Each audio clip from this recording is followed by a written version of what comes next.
(20대) 청년 MZ 세대로 묶이지 않고 싶은 수다쟁이 대학생들이 모여서 지금 자기 주위에서 일어나고 있는 이야기를 하는 프로그램 양나나의 복작복작입니다.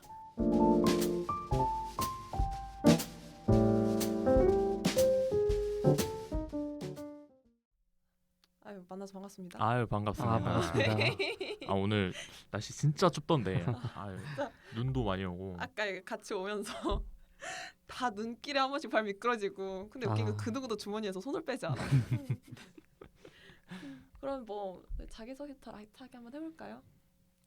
그러면 저부터 말해보자면 저는 닉네임으로 양선우고요. 제가 키우고 있는 강아지 이름이고 올해 이제 사회학과를 졸업을 해서 취준생이죠. 취준생이긴 한데 뭘 할지 모르는 아직 집구석 방구석 백수로 살고 있고요. 그다음에 관심사는 도시랑 제가 좋아하는 카페고 추가적으로 좋아하는 게 그 시부야케이라고 제가 1980년대 음악을 좋아해서 요즘 그렇게 좀 듣고 있는 중입니다. 네, 감사합니다. 요즘 뭐 자주 듣고 있는 거 있어요? 요즘 듣고 있는 게 그 지금도 활동하는 그 밴드인데 램프라고 하기도 하는데 네, 제가 여러분들은 좀 추천을 하기도 했었는데 아무튼 이런 보사노바 음악을 좋아한다면 유명한 곡 하나 있지 않아요? 네, 아마 최종 열차는 25시라는 The Last Train is 25 o'clock 어쩌고 저쩌고 이런 건데 그게 제일 유명해서 한번 들어보시면 좋을 것 같습니다. 좋습니다. 네네네.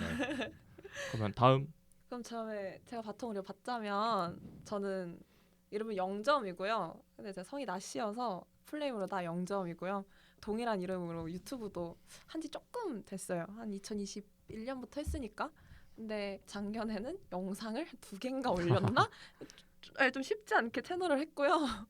그리고 이제 저희가 앞서 소개했다시피 다들 대학생이잖아요. 그래서 저 전공 얘기가 사실 대학생의 아이덴티티에서 빠질 수가 없잖아요. 그래서 저는 전공이 과는 미래 모빌리티 학과를 다니고요. 근데 이것만 들으면 난 이 내과 이름만 들어서 내 과를 맞춘 사람을 단 한 명도 못 봤어. UAM이라는 얼반 에어 모빌리티라는 기체가 있어요. 드론을 사람이 탈 수 있는 형태로 키운 그 기체가 있는데 그게 제 메인 전공이긴 한데요. 근데 저 그렇게 많이 안 배웠고요. 오히려 UAM 설명하는 게 오히려 내 전공 같아. 그거 실력이 2년 새 부쩍 늘었어요. 그리고 작년엔 휴학을 했고요. 그리고 좀 더 저를 소개할 수 있는 정체성이 뭐가 있을까 고민을 해봤는데 제가 지금 목동에서 알바를 하고 있거든요. 알바하면서 중고등학생들 뭐 입시 봐주기도 하고 나 고등학교 입시 또 이제 한바탕 달리고 왔는데 최근에 애들 공부 습관 같은 거 봐주기도 하는 코칭 겸 애들 입시 라인도 봐주고 전략도 짜주고 뭐 기타 등등 해주는 일도 하고 있습니다. 그러고요. 그리고 또 아까 좋아하는 거 얘기하길래 좀 더 얘기를 해보자면 저 책을 좋아는 하고요. 많이 읽진 않아요. 약간 적독 러버예요. 적독 러버. 그리고 어떤 장르? 진짜 안 가리고 다 읽는데 지금 갖고 있는 책이 과학책 한 권에 소설책 한 권이에요. 진짜 잡지에. 근데 나는 오히려 과학책이 좀 더 쉬워요. 사회책보다. 나는 공정하다는 착각보다 코스모스가 조금 더 쉬운 것 같아. 공정한 착각은 번역이 좀 어려워요. 번역이 좀 많이 어려워요. 나는 너무 어렵던데 사회과학서. 과학서가 오히려 좀 더 쉽던데. 내가 그냥 정말 순수 이과이기 때문에 그러고. 그리고 카페 좋아하는 것처럼 근데 저는 정확히 맛있는 커피를 좋아해요. 그래서 분위기보다는 분위기는 뭐 아니야 커피. 내가 막 카페 가서도 이제 인테리어를 중요하게 보는 사람도 있고 여기는 좀 의자를 이런 걸 쓰네 막 이런 사람도 있을 거고 맞아. 내부 인테리어를 외부 시멘트를 썼네 아니면 이런 거 목재를 썼네 이런 것도 좀 호불호가 있어가지고 그거보단 맛있는 커피다. 커피가 일단 맛있어야 되고 근데 맛있는 커피인 애들이 대체로 인테리어가 나쁘지가 않아. 맞아. 항상 쪽박을 치지 않아. 맞아. 의자도 딱딱한 의자 많이 없고 나의 꼬리뼈를 보호해줄 만한 폭신한 의자들이 좀 있어. 그렇게 하겠습니다. 그렇고요. 그리고 이제 나머지 한 명 소개 들어볼까요? 네, 안녕하세요. 저는 양나나에서 마지막을 맡고 있는 용의 머리보다는 양의 꼬리가 된 나틀라스라고 합니다. 저도 나씨여서 나틀라스라고 했고요. 제가 동물 중에서 양도 좋아하고 해서 만족하고 있습니다. 네. 아무튼 이번 팟캐스트 내내 이야기하겠지만 저는 문과, 그러니까 사회과학 쪽 대학원 진학을 희망하는 학부생, 대학생이고요. 다만 지금 전공과에 살짝의 권태기가 온 상황이라서 진로에 대한 고민을 또 많이 하고 있는 어떻게 보면 평범한 대학생입니다. 네. 뭐가 그렇게 권태기예요? 평범하진 않은데. 아 그거는 이제 팟캐스트를 진행하다 보면 다들 아시게 될 것 같긴 한데 네 그렇습니다. 한 줄 요약, 한 줄 요약. 한 줄 요약. 권태기 한 줄 요약.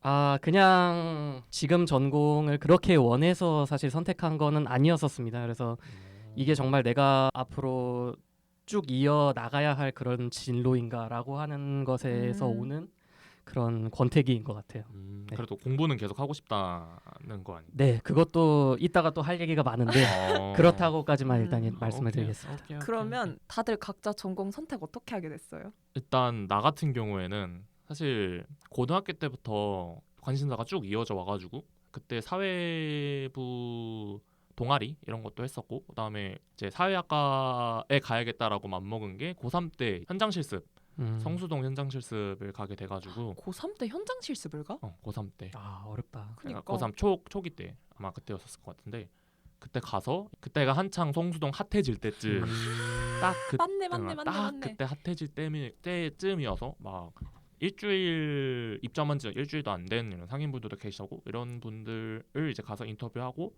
가서 뭐 주위에 이제 상인들 원래 살고 있던 원주민들 인터뷰들을 하면서 아 생각보다 필드 트립이나 아니면 직접 나가서 사회 조사를 하는 게 되게 재밌구나라고 해서 그때부터 이제 사회학과 가야겠다라고 맘먹은 건 아니지만 고3 선생님이 이 정도 자소서면 이 정도면 그냥 사회학과 가라 그래가지고 어쩌다 사회학과에 온 근데 관심사는 아직도 고등학교 때랑 비슷하다. 그렇습니다. 나틀라스 씨는? 저는 스토리가 좀 긴데요.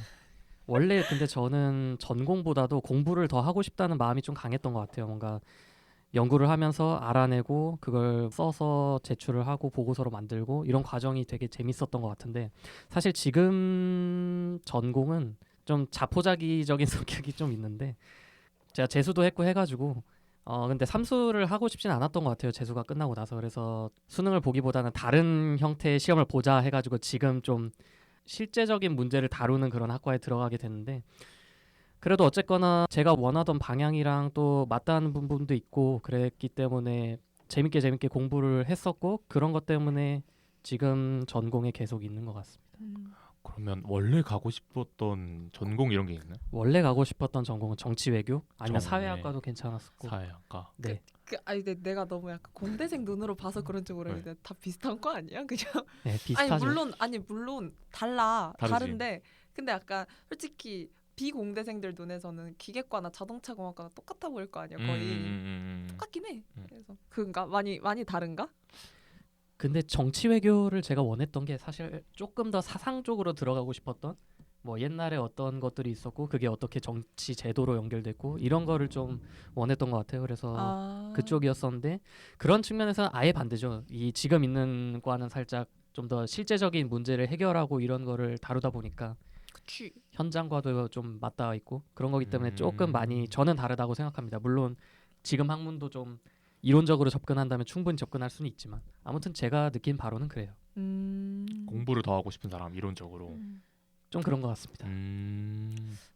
연구를 더 하고 싶은 마음은 사실 나도 똑같아서 네, 나 진짜 이거 근데 들으면 다들 기겁하긴 하는데 진짜 내가 대학원의 존재를 좀 약간 남들보다 좀 일찍 알았던 사람이어가지고 그래서 애초에 초등학교 6학년 때 엄마가 그때 이제 박사학위 졸업을 하면서 엄마 박사학위 그 PPT 그거 옆에서 만드는 거 도와주고 했어가지고 해서 사실 나도 대학원을 가고 싶은 마음은 좀 옛날부터 컸었어요. 좀 더 공부를 오래 하고 싶다는 마음은 애초에 있었고 그리고 사실 저도 전공 선택 이게 참 다이나믹한데 우리 이제 K 고등학생이라면 놓칠 수 없는 생기부 그죠. 있잖아요. 생기부를 저 완전 수시로였어가지고 나는 고1 산모 보자마자 이 길은 내 길 아니다 하고 바로 접었어 정신을. 그래서 생기부를 이제 채워야 되는데 어떻게 채워야 되느냐를 이제 원하는 과로 잡잖아요. 근데 나 이거에 대해서도 할 말 많은데 차치하는 걸로 하고 그래서 그 당시에는 사실 중학생 때까지는 계속 교대 가고 싶어서 하다가 저 태어나서 처음으로 교대에 대해서 의문이 든 게 고등학교 1학년이었어. 이게 내가 진짜 가고 싶은 건가? 막상 눈앞에 놓여지니까 그렇게까지 가고 싶지가 않은 거야. 해서 사실 이과를 간 이유는 모르겠다 취업이나 하자 하고 사실 가는 건 맞았고 근데 산업공학과에서 인간공학이란 파트가 있었는데 결국에는 사람과 기술이 만나는 그 모습을 계속 보고 싶었던 마음이 너무 컸었고 근데 이거를 보려고 그래도 기술을 알아야 기술에 대해서 얘기할 테니까 공대를 가겠다는 마음을 먹었는데 지금 있는 과는 사실 그냥 종합으로 쓰긴 했지만 성적 널널해가지고 아 이거는 생기부 내용 좀 달라도 내가 비벼볼 수 있겠다 해서 썼는데 얘가 가장 좋은 대우를 나에게 해줘서 붙은 대학들 중에서 장학금을 제일 많이 줬거든요. 그래서 뭐야 그럼 여기 가지 해서 여기 이렇게 모빌리티 전공에 와버렸어요. 아주 흔한 공대 선택 사유랑은 사실 좀 다르죠. 그냥 내가 수학이 좋아서 과학이 좋아서 아니면 요 과학 4개 선택 과목 중에 뭐가 좋아서 왔다기보다는 좀 아예 취업만 보고 오는 애들이 사실 많고 그리고 좀 전공 특성상 자동차를 너무 좋아해서 오는 애들이 많아. 차덕들이 너무 많아. 그래서 그냥 진짜 그 헤드라이트만 보고 차종 맞추는 애들이 넘쳐. 왜 못 맞추냐? 왜 맞춰? 왜 뭐지? 왜 맞춰? 무섭다. 그래서 그 친구들이랑 또 약간 좀 다르지. 약간 기술을 까려고 공대에 들어온 케이스. 그렇습니다. 네.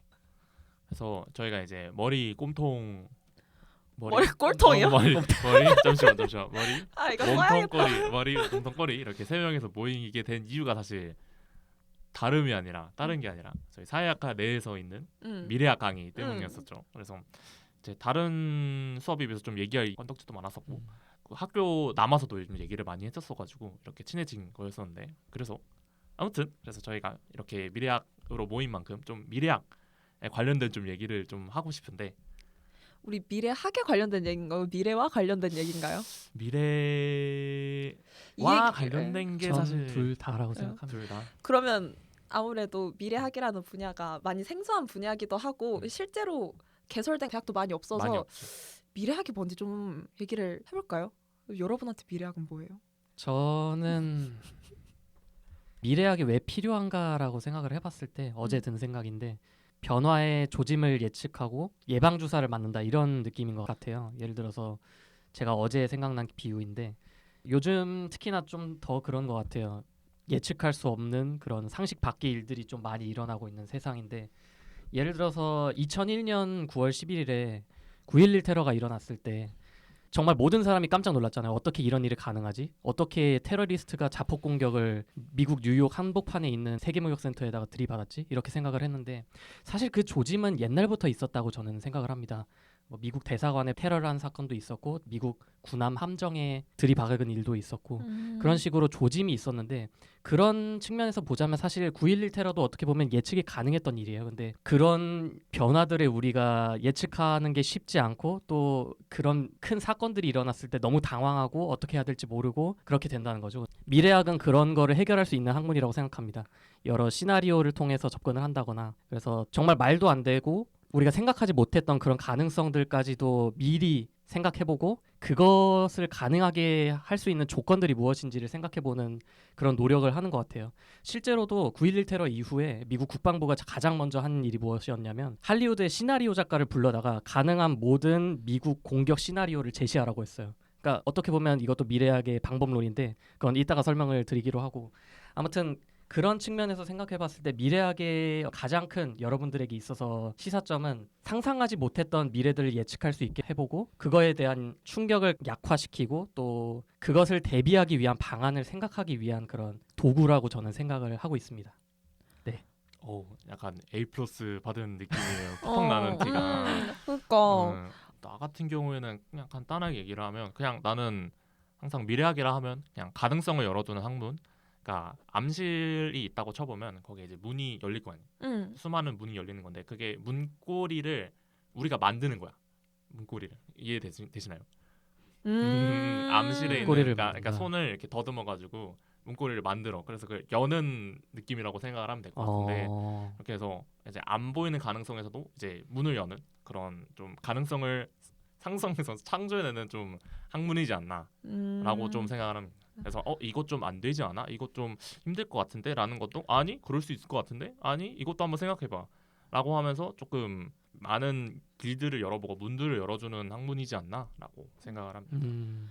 그래서 저도 좀 찾아봤는데 미래학이 어떤 것인가에 대해서 얘기를 그래도 해주고 싶어서 찾아봤는데 먼저는 미래학에서 가장 큰 태스크는 사실 미래 예측이죠. 근데 미래 예측을 곧 있으면 뭐 호떡집에 불 날 거예요. 막 이게 아니라 이제 미래학적 방법론 아까 얘기했던 시나리오 기법도 그중 하나고 뭐 다양한 그 방법론들이 있는데 방법론들을 적용하여서 미래를 예측하고 미래를 예측만 해서 뭐예요? 대비를 해야지. 근데 이게 미래를 크게 있는 것 같아요. 우리가 좋은 미래, 그러니까 어떻게 보면 나한테 좋은 미래죠. 정확히는 나한테 좋은 미래를 예측할 수도 있는 거고 예측을 해보니 나에게 안 좋은 미래가 예측될 수도 있어요.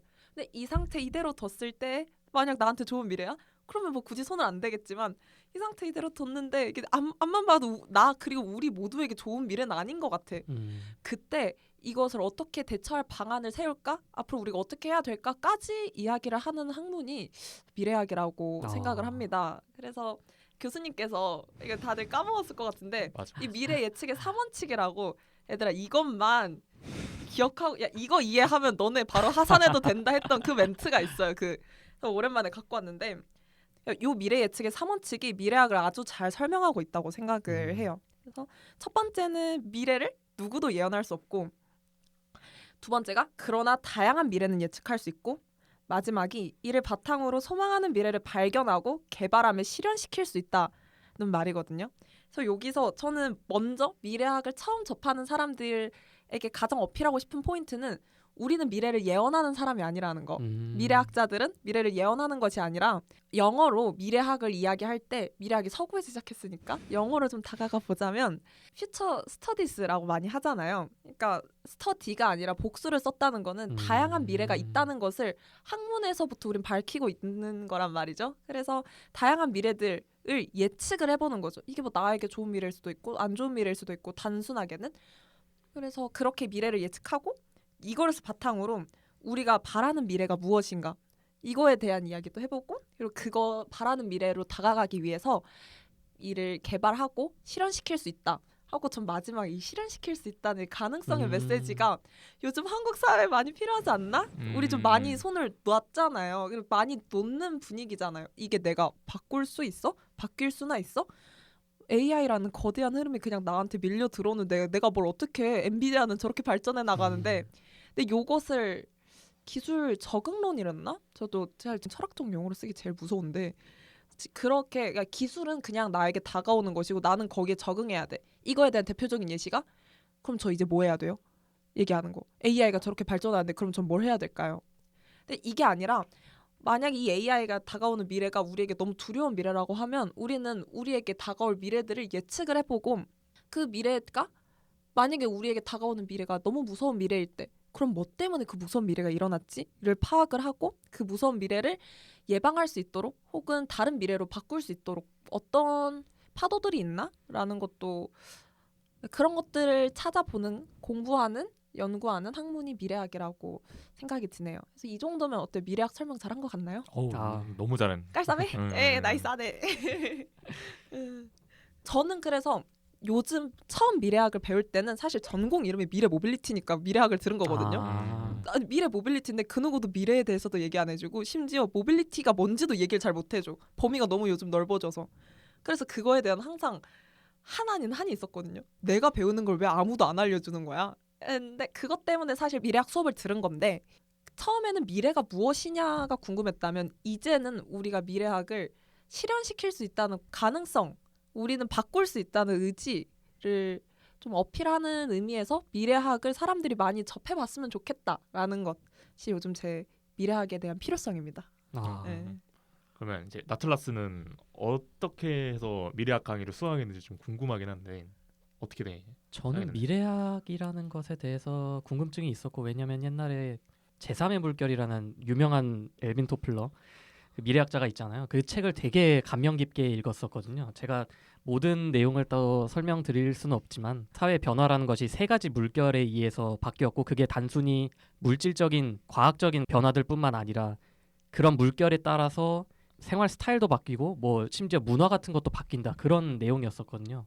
그런 것 때문에 이제 미래학이라는 것을 처음 접하게 됐고 그거에 대해서 흥미가 생겨서 그러면 미래학이라는 수업도 한번 들어볼까 해서 들어봤던 것 같습니다. 근데 생각보다 더 재밌었던 것 같고 사실 우리 영점 씨처럼 그렇게 뭔가 거대한 사유가 있는 것 같진 않은데요. 아무튼 그렇게 해서 들었는데 재밌었고요. 그래서 한 학기 더 들었었고 진짜 도끼야 도끼. 그렇게 됐습니다. 우리 선우. 선우 양 양선우. 음. 근데 내가 제일 평범할 거라고 생각을 하는데 이제 아무 생각 없이 사실 들어온 케이스이기도 하고 일단은 대학생이라고 하면 수업 시간이 가장 중요하잖아요, 여러분. 그래서 그때에 제가 월금 공강을 어떻게든 사수를 하고 싶어가지고 화요일 날이 그때가 저희가 4시 반부터 시작했나요? 7시 반까지. 네, 7시 반까지 3시간 수업인데 괜찮다. 나는 7시 반이었 늦게 돌아가도 월요일 날 쉬니까 괜찮겠다 하면서 사실 들었던 게 가장 1순위였었고 2순위는 강의 평가를 쭉 보잖아요.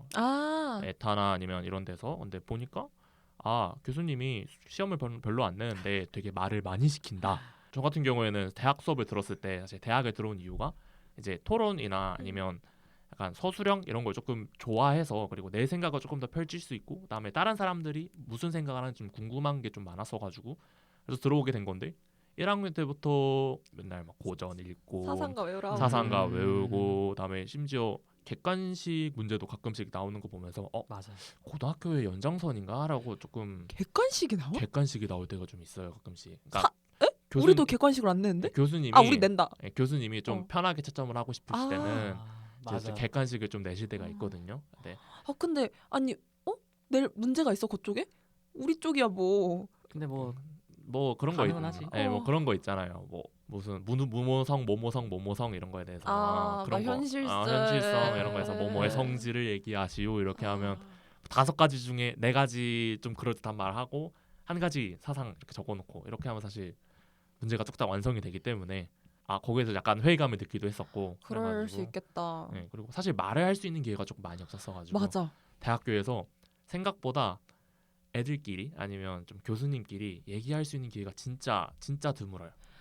말을 한다는 게 뭔가 토론한다는 그런 느낌인 거지. 토론도 둘째치고 요즘 관심사나 아니면 좀 스몰 토크 이런 건 할 수 있는데 조금 공부에 관련된 이야기도 시험 얘기 아니면 거의 얘기를 안 하거든요. 그 애초에 이쪽 나는 배우는 과목들 이름이 막 동력학, 이제 자동 제어, 신호처리, 컴퓨터 구조와 운영체제 막 이런 거 들어야 되는데 앞만 봐도 얘기할 만한 과목은 아니잖아. 정확하게 이제 교수님 일방향 소통. 근데 우리도 쌍방을 하고 싶은데 아는 게 없어서 쌍방을 못해. 근데 이러다 보니까 나는 그래서 공대의 특징인 줄 알았어. 그냥 대화하는 수업이 없다는 게. 근데 그게 아니었구나. 사실상 이제 사상가 수업 같은 경우에는 사실 일방향 수업이긴 한데 그치. 근데 사회학 같은 경우에는 사회에 있는 그런 사상이나 아니면 이런 이론들을 배우고 현실에 적용하는 게 사실 가장 큰 목표란 말이에요. 그래서 그렇게 해서 우리도 이제 사회학을 적용을 해보자라고 하면서 우리가 뭐 이런 사회학 이론을 배웠으면 우리 일상생활에서 이런 사회학을 적용할 수 있는 게 무엇이 있는가까지 이제 말하는 게 이제 포인트라고 생각을 하는데 그렇게 되는 수업이 얼마 없었어요. 제가 1학년 때, 2학년 때 넘어가면서까지. 그래서 뭐 내가 뭘 배우고 있는 거지라고 하면서 조금 회의감도 들고 현타가 오면서 제가 듣는 이번 미래학 수업이 좀 말할 수 있는 기회가 많다고 하길래 이거다. 어차피 뭐 공강도 사수해야 되는데 마침 잘 됐다 이러면서 이제 이번 미래학을 듣게 됐었는데 생각보다 말하는 시간이 3시간 중에 2시간 어마무시했지. 어마무시했었어가지고 그러니까 오히려 정적이 많이 찾아왔어. 너무 말을 많이 해야 돼가지고. 그래서 저랑 선우는 같은 조였잖아요. 맞아요. 그때 우리 그 활동을 하려고 전지를 교수님께서 항상 가져오시잖아요. 맞아. 전지를 딱 펼쳤는데 아무도 말을 안 해. 그럼 이제 내가 저희 인구부터 한번 시작해 볼까요? 저희 좀 지쳤던 거예요. 저희도 좀 말하면서 어떡하지? 이런 게 좀 많았었는데 막막해. 사실 처음 미래를 이야기하라 하면 내용도 사실 어려워. 그래서 이 팟캐스트가 약간 제 욕심이기도 하지만 사람들에게 미래를 상상할 가능성을 주는 곳이었으면 참 좋겠다라는 좋네. 생각. 그래서 학생들 보면서 그 생각 진짜 많이 해요. 남자애들, 지금 남고생들은 정확히 10년 뒤에 취업을 할 텐데 얘네들이 지금 인기는 학문에 몰리는 거야. 근데 나는 학생들이 진짜 미래를 상상할 수 있는 가능성이, 그리고 그때가 가장 뇌가 말랑하기 때문에 빨리 열어야 된다 생각을 한단 말이지. 아이들이 좀 미래를 생각해봤으면 좋겠다라는 욕심도 있고 그렇습니다. 저도 그렇게 해서 수업을 좀 듣게 돼서 그래서 강의 평가 때문에 마지막에 진짜 대학 강의다운 강의를 이번에 처음 들었다. 맞아. 이렇게 남기면서 감사 인사를 드렸었어가지고. 에타에 남겼나요? 아니요. 아, 저는 그 개인적인 그거. 개인적인 강의 평가 넣을 때 서술형 무조건 넣으라고 맞아. 하잖아요. 그래서 난 항상 감사합니다 쓰는데. 항상 어쩌고 저쩌고 이제 막 하는데 저도 이제 막 쓰거든요. 뭐 이런 과제가 좀 불편했다. 다른 교수님한테는 이렇게 쓰는데 이번 미래학 강의 들으면서는 딱 간단하게 진짜 감사합니다. 대학 강의다운 대학이 들었다. 그치. 그래서 그게 제일 인상 깊었어서 끝나고서도 이제 이렇게 맞아. 0점이랑 그다음에 저도 나틀라스죠. 나틀라스. 아직도 이름이 익숙해지지 않아요. 입에 붙이세요. 입에 이름 참 붙여요. 그래서 그렇게 해서 계속 이제 만나고 있는 상황이에요. 그러면 우리 혹시 기억해요? 그 수업 때 교수님께서 조선왕조실록 언제 한번 갖고 온 거? 조선왕조실록을 가져오면서 미래를 공부하는 사람들은 과거를 이야기해야 된다. 과거를 많이 공부한다고 얘기했던 거 기억하나요? 우리 이제 신년 맞이잖아요. 1월 1일 신년을 맞이해야 하는데 다들 신년 계획을 많이들 세우잖아요. 나 요즘 유튜브 알고리즘에 1월 1일 뭐 다이어리 셋업이 장악을 했어 내가. 근데 그러면 우리가 재밌게 한번 시작을 해봐도 재밌을 것 같아요. 그러니까 재밌게 시작하면 당연히 재밌겠지? 그쵸, 새롭게 시작해도 재밌을 것 같아요. 그래서 우리 여태 신년 계획을 세울 때 그 신년 1월 1일 때의 마음가짐으로 세우잖아요. 근데 우리 한번 미래학의 방법론을 좀 적용을 해봐서 해보면 어떨까라는 생각이 드는데 다들 혹시 신년 계획 세우셨나요? 저는 원래도 안 세우는 성격이었는데 2025년에 이제 복학을 하다 보니까 그래서 조금 세웠던 것 같고 그 전에는 사실 많이 안 세웠던 것 같습니다. 선우는? 저 같은 경우에도 사실 안 세우거든요. 안 세우는데 이제 근데 세웠던 유일한 목표가 이제 건강이 요즘 이제 슬슬 이제 빠지고 있다는 느낌이 들어서 이제 가장 큰 목표가 이제 정시의 자기. 정시의 자기. 아직 저 죄송한데 정시 혹시 몇 시인가요? 그 정시. 저희끼리 은어가 하나 있거든요. 선우 타임이라고 타임. 있는데 그게 썸머 타임처럼 혼자서만 시차가 다르게 살아서 우리 원래 자정에 마감할 거 새벽 4시에 마감합니다. 저희는 자정에 마감하면 저 사람한테 늦어.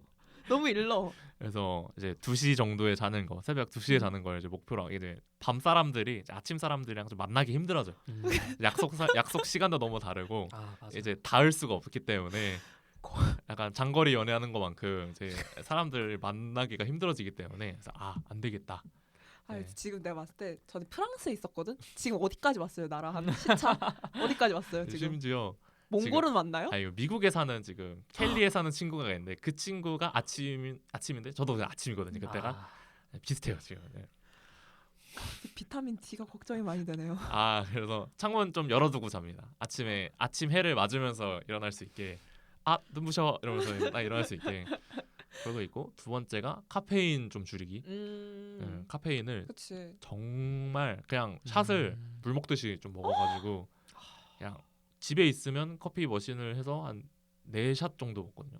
4샷? 4샷? 그러니까 3샷 한꺼번에 내려가지고 그냥 조금씩 마시거나 아니면 그냥 입에 털어넣거나 4샷 이상 마시면 위험할 것 같은데. 그러니까 위험한 걸 이제 슬슬 느끼고 있기 때문에 이게 카페인은 지금 너무 안 받기도 하고 몸이 이제 익숙해져가지고 그래서 하고 있자라고 하는데 이제 타협을 좀 봐서 하루에 한 잔 정도. 하루에 한 잔은 괜찮은데 그 2잔 아메리카노 2잔 정도 분량이 4샷이잖아. 그거부터가 좀 위험하죠. 그래서 더군다나 아메리카노를 잘 안 마시고 에스프레소를 마시기 때문에 체감이 더 안 오는.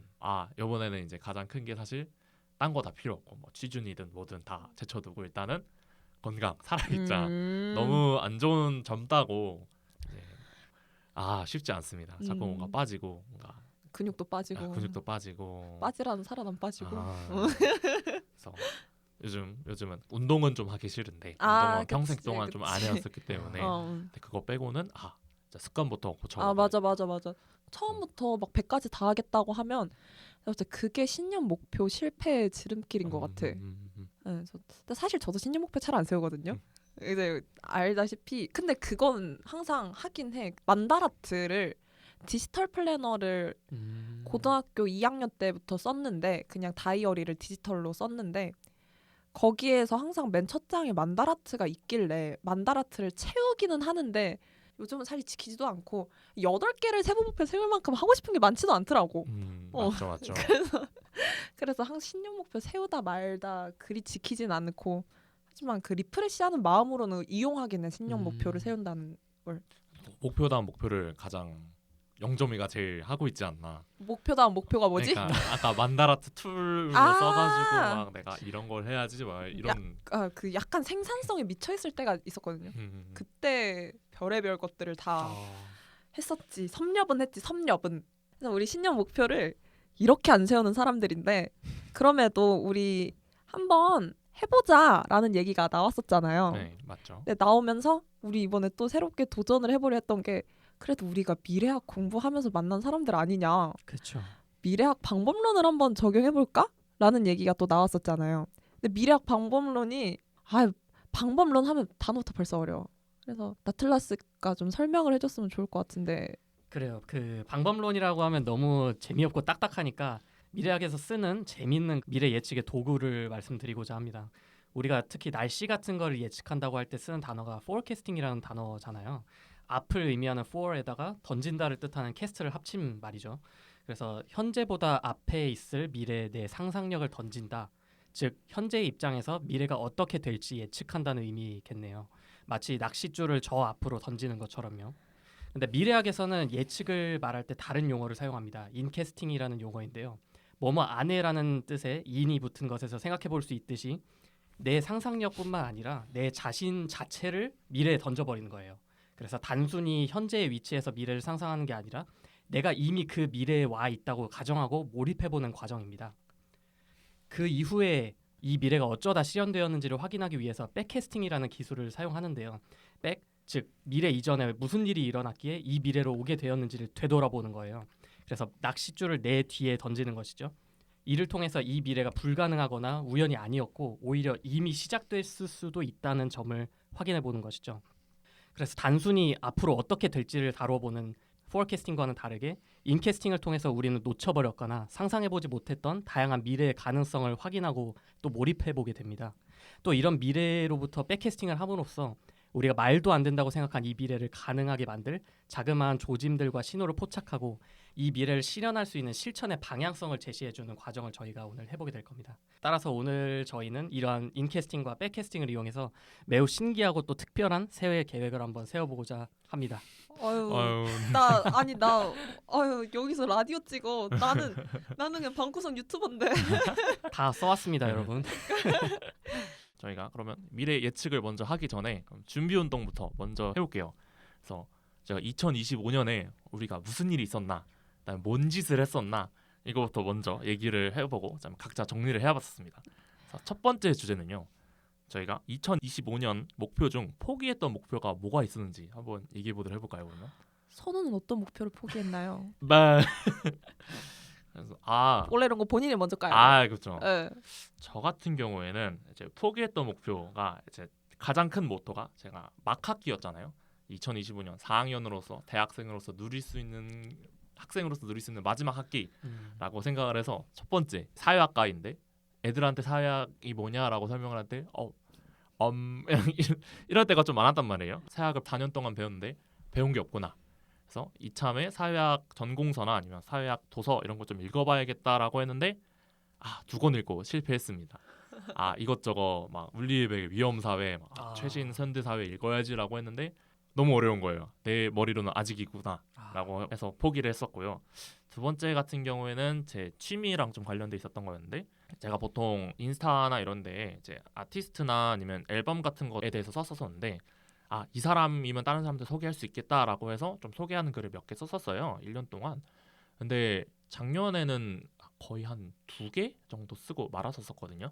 그래서 2년 전부터죠. 2년 전부터 2024년부터 안 쓰기 시작을 했었는데 올해는 꼭 내가 좋아하는 아티스트에 대해서 꼭 글을 써보리라라고 했었는데 생각보다 좀 품이 많이 들어서 그리고 또 막학기라고 이제 좀 놀고도 싶고 막 이래가지고 이게 어영부영 또 있었고 세 번째로는 또 일본어를 좋아했는데 일본어 자격증 한자 자격증을 준비를 하다가 그냥 그거는 포기를 했었습니다. 제 머리가 한 20년 동안 한국에 살면서 한글에 좀 익숙해지다 보니까 한자를 제 머리에서 빼내는 게 참 힘들더라고요. 제 손으로 한자를 써야 되기 때문에 그래서 제 관심사 세계가 이제 조금 내가 할 수 있는 막학기 동안 공부를 좀 해보고 이런 걸 해보자라고 했었었는데 결국에는 좀 노는 게 제일 좋아라는 뽀로로 마인드로 돌아가 버려서 좀 포기했지 않았나라고 좀 생각했었습니다. 뭔가 이 포기했던 목표를 들어보니까 하나 그냥 문득 생각이 드는 게 되게 완벽주의인 것 같아. 맞아요. 게으른 완벽주의자. 그러니까 뼈대를 완전히 완성시킨 다음에 살을 붙이려는 거가 좀 큰 것 같아요. 얘기 들어보니까. 그 사실 한 잔을 꺼낸다가 아니라 한 잔은 넣어야지. 이제 우리 한글을 쓰는 인간들인데 근데 꺼낸다는 의미에서 본인이 준비되지 않았다 그런 생각을 본인이 했던 것 같고 근데 그 외 아티스트 얘기도 제가 맨날 옆에서 매거진 빨리 만들라고 독촉 아닌 독촉을 하잖아요. 그것도 완벽하게 다 준비를 한 다음에서야 글을 쓰려는 마음이 있구나가 보이는 것 같기도 하고 그래서 완벽주의 같다라는 생각이 아까 들었어요. 맞아요. 그러니까 보통은 그러니까 남들한테 뭔가를 보여주기 위해서는 퀄리티가 좋아야 된다라는 생각을 항상 가지고 있기 때문에 특히 매거진 이런 거는 대중들한테 공개되는 거잖아요. 친구한테 말하는 거면 그냥 그래. 말하면 되죠. 그냥 이렇다더라. 그렇다더라. 뭐 찌라시인데 이렇다더라. 근데 이제 대중들은 그거 아닌데? 라는 좀 마인드 좀 강했었고 심지어 다른 거 같은 경우에는 뭐 전공서는 그렇다 치면 한자 자격증도 사실 내가 완벽하게 준비를 하지 않으면 뭔가 안 된다라는 마인드가 좀 강했었어가지고 맞습니다. 정확하게 짚으셨네요. 항상. 제가 학생들을 몇 명을 보는데 내가 우리 애들 얼마나 많이 보는데 저는 포기했던 목표가 난 사실 포기라는 말에 내가 내려놨다라는 의미가 내가 움직인 거야. 그러니까 포기 당함이 아닌 거지. 내가 내려놨단데 근데 나는 내 목표 중에서 직접 이건 못하겠나 하고 내려놓는 사람은 사실 크게 아니고 상황이 허락하지 않을 때 막 도저히 내 하루가 24시간인데 이 24시간 내에 잠도 자고 저걸 못하겠다 그런 경우 나는 주체적으로 포기를 했다라는 것에서 내가 그런 게 있나라는 생각을 먼저는 했는데 결국에는 포기했던 목표가 끝장나게 쉬는 거. 제가 작년 한 해 휴학을 했잖아요. 휴학을 한 게 24년이 나한테 너무 멘탈을 짤짤 털어가는 시기였거든요. 나 진짜 자주 얘기했던 것 같은데 나는 대학교가 이렇게까지 시험 공부를 열심히 하는 곳인지 몰랐어요. 왜 4주 전부터 공부를 시작하는 거예요? 아니 근데 그건 있어. 4주 전부터 시작하는 게 사실 문제가 안 되는 게 애초에 저번 주 수업을 이해 못하면 다음 주 수업을 못 들어. 이거를 몰랐어 처음에.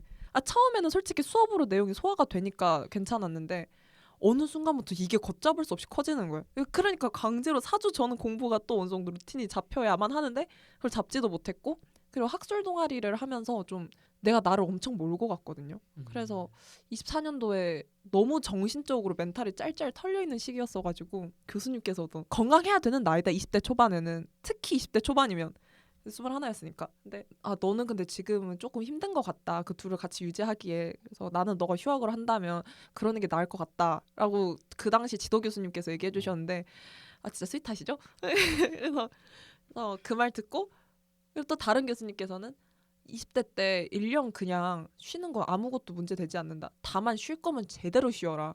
애매하게 쉬지 말고 쉴 거면 제대로 쉬고 약간 그렇게 해라. 얘기를 들어서 그러면 뭐야. 휴학 한번 해도 나쁘지 않겠네 해서 휴학을 했거든요. 목표는 그래서 쉼이었어요. 근데 내가 워커홀릭이란 걸 깨달았어요. 역으로.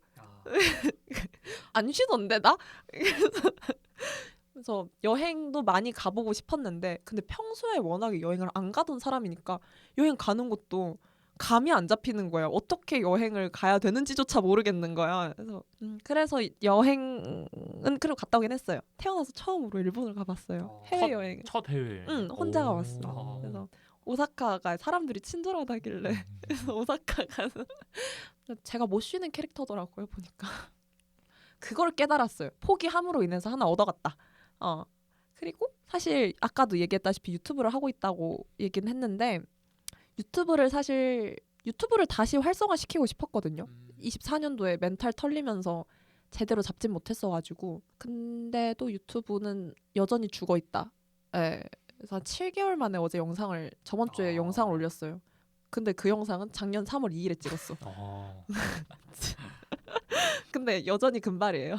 근데 막 쉬게 된 이유 이런 게 있는 거? 유튜브? 유튜브. 유튜브는 정말 현실적인 건데 브이로그를 그냥 더 이상 찍고 싶진 않았고 브이로그 찍는 것도 이거 편집하면서 나는 재미로 하니까 편집하면서 재미없으면 안 하고 싶거든요. 근데 편집하면서 내가 이 결과물이 기대되면 그러면 계속 하게 되는데 브이로그는 그렇게 결과물이 기대되지 않더라고 어느 순간.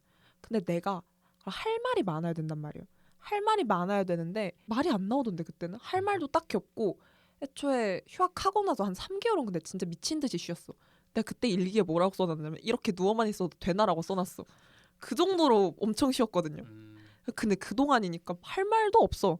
근데 그때는 책을 조금 읽어가지고 책으로는 할 말이 좀 있었는데 네, 그것도 10대에서 20대로 넘어오면서 변하는 사회에 적응하는 시기였던 것 같아요. 그러다 보니까 내가 나를 돌아보는 시간도 돌아보기 전에 뭘 해야 돌아보니까 그 뭘 하는 중이었던 것 같아. 그래서 그것 때문에 좀 영상을 찍기 어렵지 않았나 하고 편집이 너무 귀찮아요.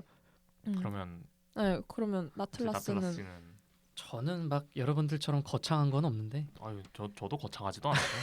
여기는 더군다나 이제 나? 응. 왜? 그러니까 끝장나게 시기가 거창한 것도 아니고 다 재밌는 내용들 같아요. 근데 아무튼 저 같은 경우에는 아까 말씀드렸다시피 대학원 진학을 좀 목표로 하고 있었고 따라서 12월에 아무래도 동계학술 대회가 많습니다. 학회라고 부르는. 네, 거기에 이제 제가 만들어낸 거를 또 발표하고 피드백도 들어보고 이런 시간을 갖고 싶었는데 결국 좀 바빴기도 하고 핑계라면 핑계일 수도 있겠지만 그래서 여러 가지 이유가 겹쳐져 가지고 결국 못했습니다. 그래서 좋은 기회라고 생각하고 있고 또 말씀드렸다시피 여러 번 기회가 있는데 좀 미루다가 결국 무산이 됐던 것 같아요. 그래서 그게 좀 아쉽고 네 그렇습니다. 여기도 나만큼 게으른 완벽주의가 아닌가. 아 나도 어. 그런 것 같아. 근데 아니, 진짜 딱 느꼈어. 여기 우리 셋 다 게으른 완벽주의자들이야. 맞아. 꿈은 크는데 안 움직여 인간들이. 다 침대에 그래놓고 누워 있어. 스트레스 받아. 그럴 거면 스트레스 받지 말라고. 좀 움직여 보자 우리. 뭐라도 해야 되는데 이러면서 해야 되는데. 아무튼 그래서 이런 포기한 목표들이 좀 있었을 텐데 그러면 사실 포기한 게 아무 생각 없이 아무 이유 없이 포기는 안 했을 거 아니에요. 그래서 2025년에 무슨 생각으로 살았는지 그래서 어떻게 포기하게 됐는지 그렇게 좀 얘기를 좀 해보도록 하겠습니다. 그래서 각자 얘기를 해보면 저 같은 경우에는 이제 내년부터 사실 저거 대학원 갈 생각은 딱히 그러니까 있긴 한데 딱히는 없거든요. 어떤 생각이냐면 내가 어떤 분야를 정확하게 공부하고 싶은지 잘 몰라서 일단은 취준을 해보자. 그리고 취준은 내가 30대든 40대든 어차피 직장을 얻어야 되는 건 똑같으니까 제가 뭐 불로소득을 얻을 것도 아니니까 그래서 취준 경험이 나중에도 쓸 것 같으니까 취준 먼저 해보자 라는 거를 했는데 내가 취준을 해서 직장을 얻게 되면 사실 자신을 찾을 시간이 점점 줄어든단 말이에요. 그래서 요번에 마지막 대학생인 만큼 내가 뭘 좋아하고 내가 뭘 하고 싶고 그리고 나를 이런 암흑기 그러니까 직장생활 겸 이제 취준이라는 암흑기를 버티게 해줄 빛이나 아니면 그런 버팀목을 찾자라고 해서 그런 마음가짐으로 살아서 이제 끝장나게 놀아보고 끝장나게 뭐라도 해보자라는 그런 마음으로 이제 살았었습니다. 그래서 결국에는 찾지는 못했지만 제 취향이 뭔지는 찾지 못했지만 그렇게 해서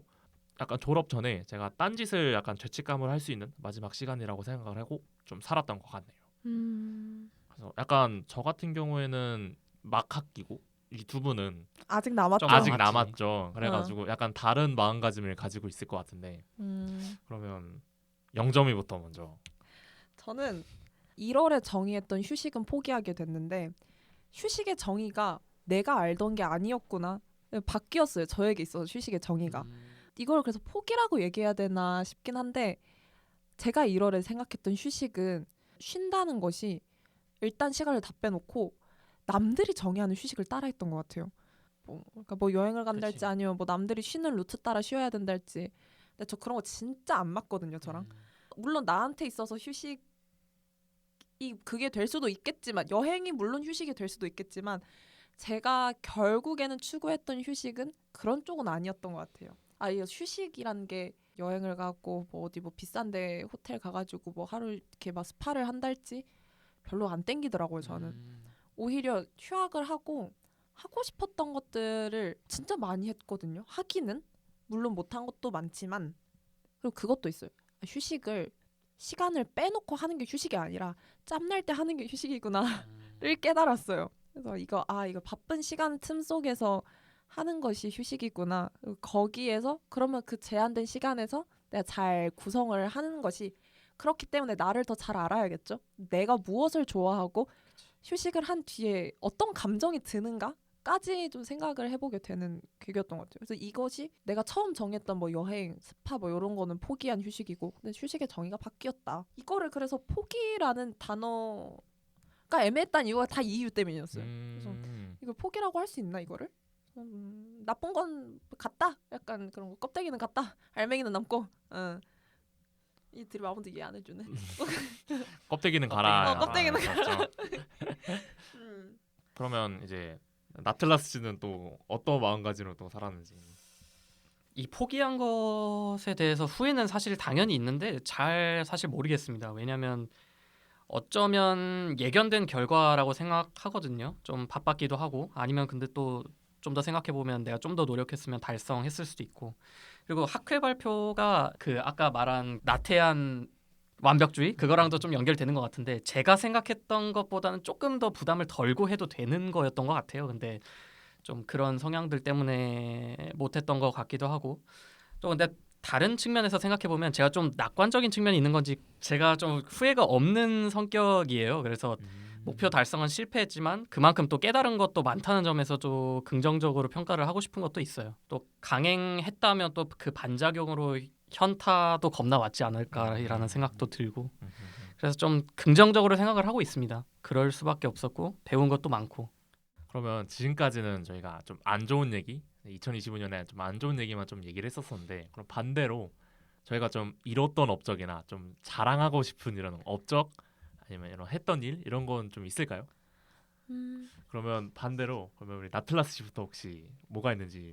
짧게 준비했는데 일단 제가 칼복학을 했습니다. 그래서 그거 하나 있었고 그리고 어쨌거나 휴학을 했던 기간 동안 뭔가를 시작하고 준비해야 되고 이런 과정에 대한 열망이 있었는데 그것 때문에 이제 연구실에도 들어가게 됐고 그리고 그런 제 앞날과 관련된 또 나름 새롭고 또 도움되기도 하는 그런 기존의 관계들도 다시 복구를 하거나 새로운 관계를 또 설립했던 것 같고 뭐 성적도 뭐 떨어지긴 했는데 봐줄 만한 정도? 뭐 그 정도지 않을까 싶습니다. 그게 가장 큰 업적인 것 같아요. 제가 봤을 때. 나는 관계를 설립했다는 말이 너무 재밌어. 왜 재밌는 거지? 그러니까 설립이잖아. 관계를 갖는다, 맺는다, 가진다 뭐 이 정도인데 설립했다. 설립했다. 야, 뭐 설립 교회를 설립했다, 학교를 설립했다잖아. 그러니까 설립이 되게 작은 단위에서 안 쓰인다. 집을 설립했다고 말 안 하잖아. 재단을 설립했다라 하잖아. 큰 단위에서 쓰이는 말을 관계에서 썼다는 게 너무 그러니까 크게 나틀라스가 생각한다. 관계를 어떻게 받아들이고 있는지가 너무 잘 드러나서. 그럴 수도 있겠다.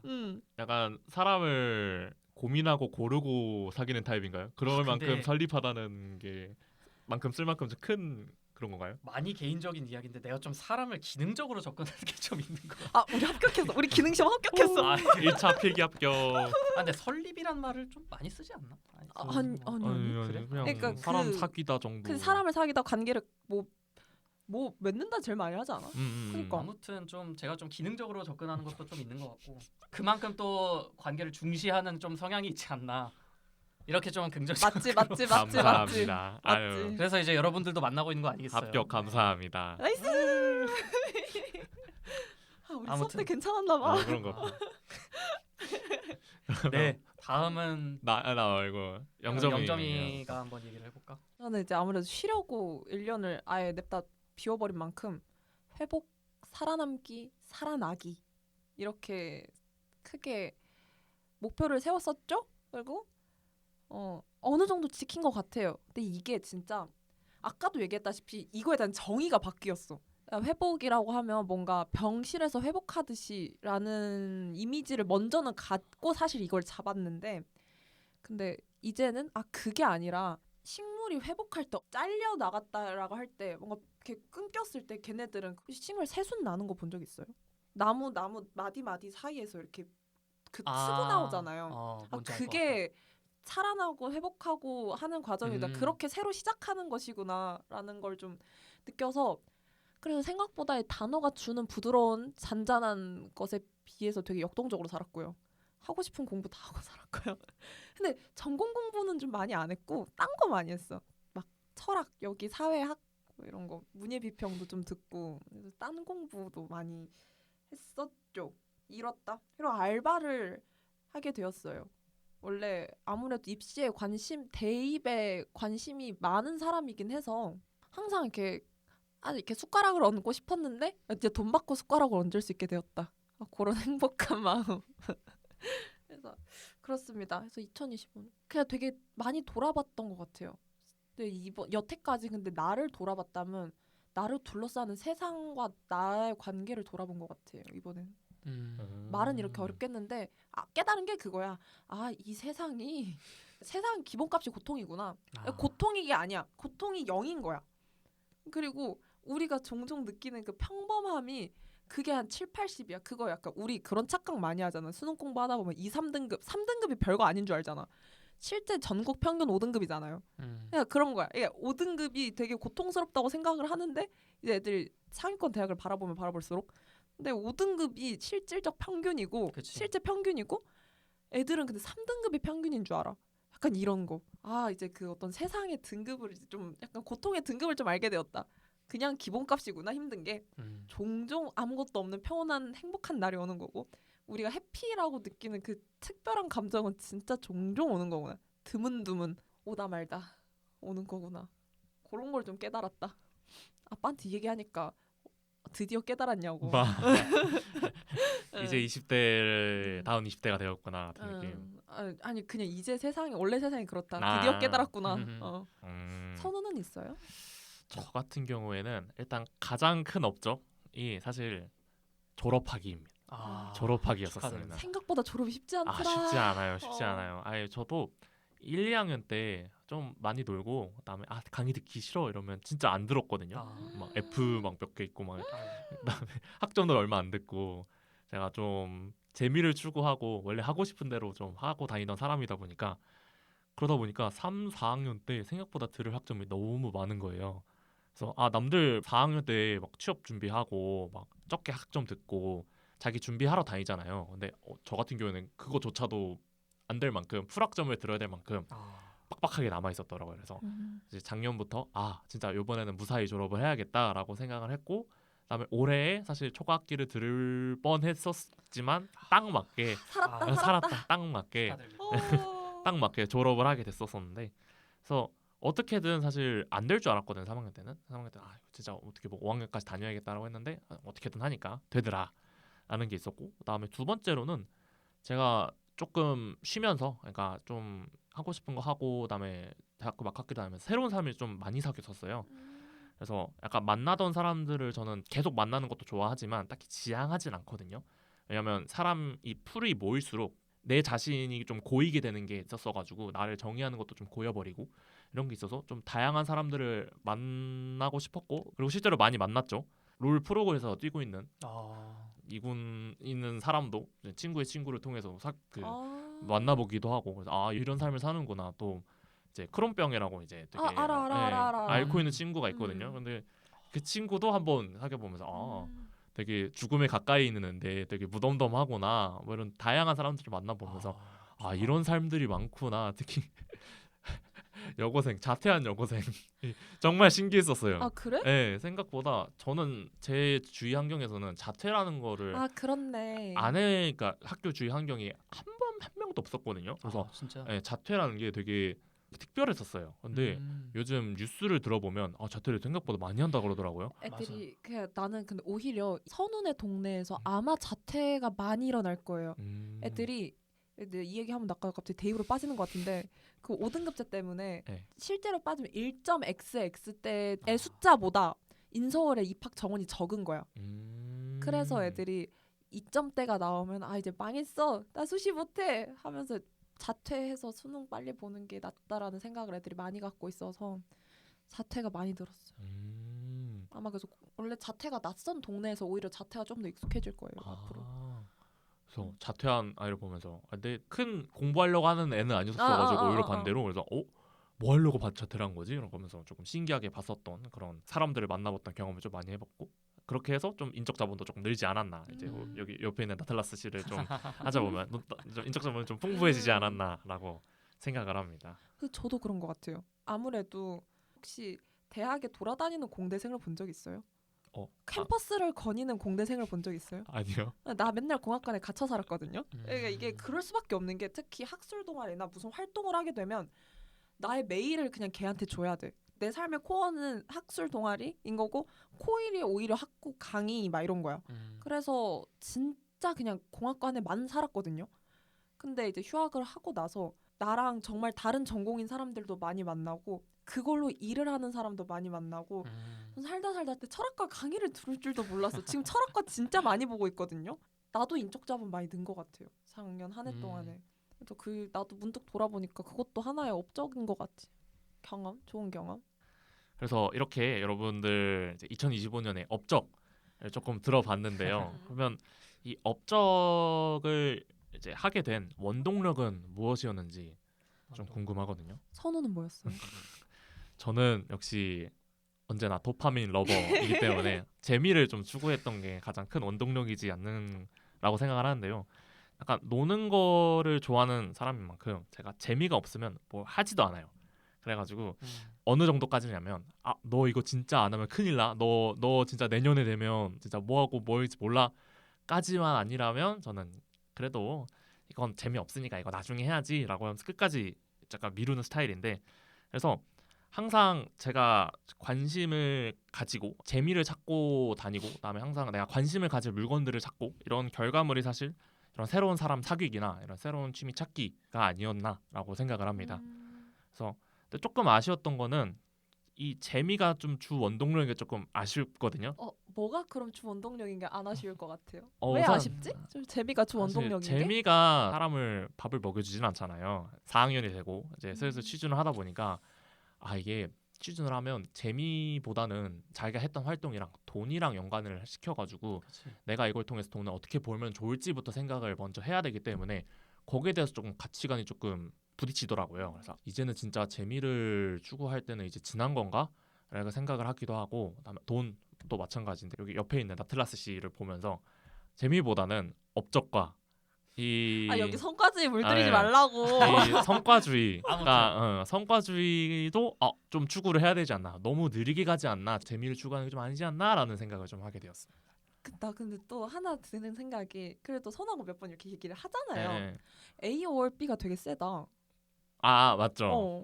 그래서 이퀄라이저 쓴 적 있잖아. 그러니까 이퀄라이저처럼 좀 음. 낮추고 높이면 되는 건데 이거를 팍 없애버리고 이거 팍 아니에요. 올리려고 하니까 그래서 A or B가 되게 세다. 조금 그런 게 좀 있습니다. 양자택일 극단적으로 가는 그런 게 좀 성향이 좀 강해서 약간 너무 재미 보려면 너무 키운 거죠. 너무 키워가지고 그치. 이제 확 좀 줄여야 되지 않나라는 사실 포기는 안 할 것 같긴 해요. 그러니까 안 할 건 못해.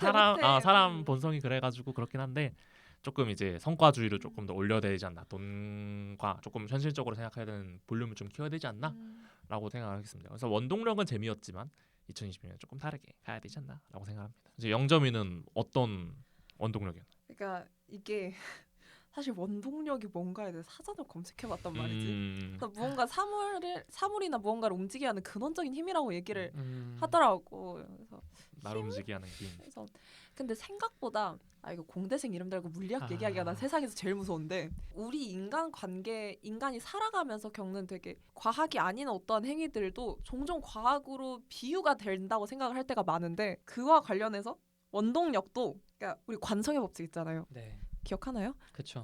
그러니까 관성이라는 게 내가 내 상태를 계속 유지하려는 성질을 관성이라고 얘기하거든요. 여기서 사람들이 가장 많이 생각하는 게 계속 움직이고 싶어하는 거. 그러니까 계속 움직이고 싶어하고 움직일 때 계속 움직이고 싶어하고 막 그런 걸 많이 생각하는데 정지한 상태도 관성이 있거든요. 계속 내 정지한 상태를 유지하고 싶어하는 거. 요거에서 이제 원동력을 찾자면 이 관성을 이겨낼 만큼의 힘이 그 원동력이라고 생각을 하거든요. 내 정지 관성을 깰 만큼의 힘을 그 힘은 저는 사실 결국엔 재미였던 것 같아요. 이것도 나도 완전히 재미라기보다는 솔직히 말하면 저 물리학 재미없거든요. 나 솔직히 공대 공부 그렇게 재밌진 않아. 그래요? 근데 하고 싶어요. 근데 이걸 계속 공부하고 싶어서 그래서 수학이 등급이 난리가 났는데도 공대를 쓴 이유가 하고 싶다는 마음이었거든요. 재미는 솔직히 난 모르겠는데 그 하고 싶어라는 이 욕구, 욕망, 욕심 어떤 그 욕자가 들어갈 만한 무언가 그 친구들이 이 정지 관성을 깰 만큼의 원동력이 돼주지 않았나라고 저는 생각을 했고요. 근데 그렇게 움직여 보니까 솔직히 좀 재미없는 것들 할 때 있잖아요. 이게 흔히 공대에 이렇게 몸을 담그게 되면 내가 얘네들이 뻔히 가는 길을 가지 않을 것이라고 마음을 먹었음에도 불구하고 흔한 그 루트들이 계속 눈에 들어오거든요. 대표적으로 취업. 근데 취업도 우리가 취업하는 루트들. 근데 저는 원래 이걸 애초에 목표로 갖고 여기 과에 오지도 않았는데 워낙에 취업률이 잘 되다 보니까 나도 눈 돌아가는 거야. 근데 그때 그래서 그거 관련한 활동들을 할 때는 진짜 재미없고 별로 성과도 사실 막 잘 못 냈거든요. 근데 그게 아니라 내가 하고 싶어라는 마음이 계속 움직이다 보니까 결국에는 전공도 사실 하고 싶다는 마음에 온 것도 있고, 그래서 전공과 관련된 완전히 근데 순수 전공 쪽은 아닌 그런 쪽으로 생각보다 내가 결과를 잘 내기 시작하는 거예요. 그거 보면서 아 확실히 그거를 깨는 그 하고 싶어라는 마음이 큰 원동력이겠구나라고 생각을 합니다. 그래서 나틀라스는 저는 일단 아까 말씀드렸다시피 작년에는 제가 복학을 한 연도였습니다. 그래서 원동력의 측면에서 생각해보자면 빨리 뭔가를 해야 된다? 그런 관념에서 좀 비롯됐던 것 같아요. 제가 재수도 했었고 또 휴학을 했던 나이도 좀 많이 늦은 편이었다고 생각을 해요. 그래서 남들은 낭비되는 시간 없이 달려나가는데 나 혼자만 좀 가만히 있고 아무것도 안 해줘서 뒤처지는 거 아닌가? 이런 생각도 있었고 그런 두려움에서 뭔가를 계속 하려고 했었던 것 같아요. 계속 뭐 성과에 대한 집착 얘기를 하는데 그런 집착도 이러한 맥락에서 나왔던 것 같고 그리고 사회적 자본도 있었고 사회적 자본이라고 하면 많이 좀 말이 어려워요. 말이 어렵긴 한데 나 좀 같은 쉽게 말해서 공부리들은 뭔 말인지 몰라. 쉽게 말해서 좀 다양한 사람들을 만나자 뭐 인맥이라고 말하기에는 좀 더 총체적인 느낌이라서 이거를 또 생각하게 된 계기가 있었는데 제가 복학하기 이전에 그 요즘 뉴스에 많이 나오시는 제이디 벤스 씨가 쓴 힐빌리의 노래라는 책을 읽었는데 미국 부통령입니다. 그 사람이 에피소드를 풀면서 사회적 자본의 중요성을 되게 역설을 하더라고. 그래서 거기에 좀 자극을 받았던 것 같고 뭐 근데 그게 아니더라도 저는 좀 친목질을 좀 좋아하는 사람이었었던 것 같아요. 그래서 두 가지가 있었고 둘 다 좀 두려움이라는 측면에서 공통점이 있는 것 같아요. 뒤처지는 것에 대한 두려움. 근데 진로에 대한 원동력이라는 측면에서 더 바라보자면 일단 저는 확신이 있었습니다. 어떤 확신이었냐면 머리 쓰는 일을 되게 좋아하고 이게 적성에 맞는다는 확신이 있었어요. 아까 말했다시피 고등학교 때부터 연구하는 거에 되게 좋아했었고 토론하는 게 되게 재밌어서 유학 가고 싶다는 생각을 들게 했고 또 휴학 전에도 수업을 들으면서 내가 관심 없던 주제였는데 연구하다 보니까 재밌어서 나는 이런 게 적성에 맞는 것 같다라는 생각을 굳혔고 휴학 시기에도 좀 저의 원래 성향과는 정반대의 조직에 들어갔었는데 어쩌다가 운 좋게 머리 쓰는 자리에서 좀 즐겁게 하다가 뭐 상도 받고 그리고 복학 후에 저번 학기 25-2학기에도 양적 연구 숫자 다루는 그런 연구를 하게 됐는데 제가 그런 거랑 친하지도 않은 사람이었는데 그것 자체도 되게 재밌더라고요. 그래서 내 스스로가 공부와 적성에 맞고 뭔가를 알아가는 것에 대해서 흥미를 느끼는 사람이었기 때문에 확신이 있었다 보니까 좀 뒤도 안 돌아보고 대학원을 가야겠다라고 용기를 갖고 직진했지 않았나. 그것이 원동력이지 않았을까 싶습니다. 약간 나틀라스 말을 들다 보니까 음. 확실히 은연중에 나이에 대한 압박이 조금 있는 것 같아요. 맞아요. 아니 있어요. 있지. 있는 것 같아요가 아니라 있습니다. 그래서 그러니까 하고 싶어라는 힘이 제대로 작용하기 위한 조건 중에 하나는 남 눈치인 것 같아요. 남 눈치 안 볼 만큼 내가 하고 싶다인 것 같아요. 맞아. 그래서 남 눈치 저 볼 때 좀 있었거든요. 그때가 이제 취업에 약간 눈 팔렸을 시기였는데 그때는 근데 진짜 그냥 남들이 나 이 과를 어디 다닌다 얘기를 할 때마다 항상 사람들이 너 취업 잘하겠다라고 얘기하는데 나는 애초에 흔히 사람들이 생각하는 그 루트로 취업할 마음이 없는데 그래서 그 말을 너무 듣다 보니까 나도 괜히 남 눈치 이렇게 좀 신경 쓰여가지고 해야 되나? 해서 막 차량 인공지능 하긴 했는데 물론 그 공부 배우는 시간은 너무 좋았고 그 남 눈치가 좀 나도 되게 공감이 되는 게 대학원생이라고 하면 딱 스테레오타입이 있잖아요. 막 뭐 노예다. 노예. 왜 너 힘들겠다 이런 게 있어가지고 사실 그 진로를 결정함에 있어서 연구가 되게 내 체질과 맞는다는 거는 예전부터 파악하고 있었잖아. 근데 그런 좀 고정관념 때문에 내가 좀 주저하기를 했었던 것 같아. 근데 결국에는 극복을 하긴 했지. 걔네들이 사실 나에게 밥을 먹여주는 건 아니잖아. 내가 그걸 안 하면 다른 진로를 제안해줄 것도 아니고 어쨌거나 남인데 내 인생을 책임져주지를 않는데 그거를 통해서 극복했던 것 같아. 남 눈치라는 차원은. 그래서 그거 문득 들었다 그런 생각이 남 눈치라는 것이 역치다라는 생각. 맞아. 저도 남 눈치를 안 보는 사람으로서는 전 반대로 네, 남 눈치를 전혀 안 보거든요. 항상 이제 친구들이 눈치 좀 봐라 이러면 아니 어차피 행인들 막 이런 거 하고 다니면 어차피 행인들 어차피 안 만나는 사이인데 뭐하러 신경 쓰냐라고 얘기를 하는 경우가 많거든요. 그래서 전 오히려 남 눈치를 보는 게 오히려 조금 원동력이 되기도 해요. 그러니까 눈치까지는 아니지만 남을 의식하고 어떻게 살고 있구나라는 걸 의식하면서 이렇게도 살아야겠구나. 내가 너무 좋아하는 것만 살았구나라고 하면서 여기 옆에 보면서 약간 약간 눈치보다는 시야를 넓힌다는 측면에 좀 더 가까운 것 같아. 근데 아, 눈치를 보면서 그게 좀 키워지는 것 아, 같아. 그치, 그치, 남 그치. 눈치를 보면서 음. 그래도 해야 되는데라는 느낌으로 좀 음. 그렇게 하면서 좀 원동력도 되지 않았나라고 생각을 합니다.